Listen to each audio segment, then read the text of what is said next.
લોકમત ન્યૂઝમાં આપનું સ્વાગત છે।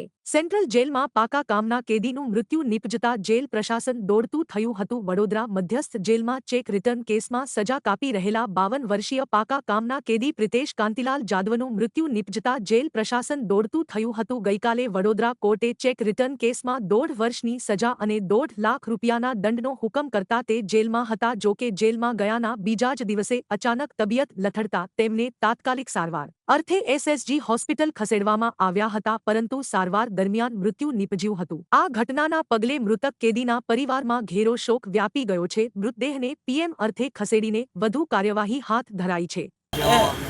મારા હસબન્ડનું નામ પ્રિતેશ જાદવ હતું અને એમને ચેક બાઉન્સનો એક ઇસ્યુ હતો।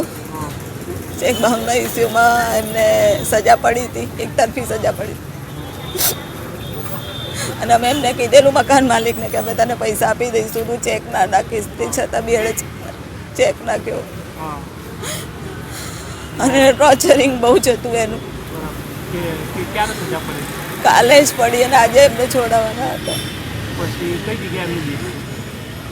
એ મને નહીં ખબર, મને જેલમાંથી ફોન આવ્યો કે એમની તબિયત લથડી હતી એટલે અમે એ લઈને આવ્યા છે, ત્યાં આવું થયું છે।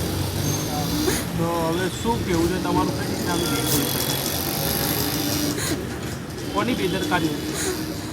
બેદરકારી તો હવે મકાન માલિકે અમારું કયું ના માન્યું, એ સતત ટોર્ચરિંગ કરતો તો મને, અમને લોકોને ઘરે આવીને કે મકાન ખાલી કરી દો।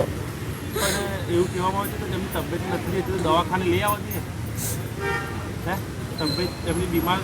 એમની એ બીમાર હતા, અમે બધે જ એમના મેડિકલ સર્ટિફિકેટ રજૂ કર્યા છે, તે છતાં બી એમને લઈ ગયા, જેલમાં લઈ ગયા। અમે કીધું કે એ સ્ટેબલ નથી, એમની તબિયત નથી સારી, તે છતાં બી એમને જેલમાં લઈ ગયા। 54 વર્ષ। મીનાક્ષી પ્રિતેશ જાદવ।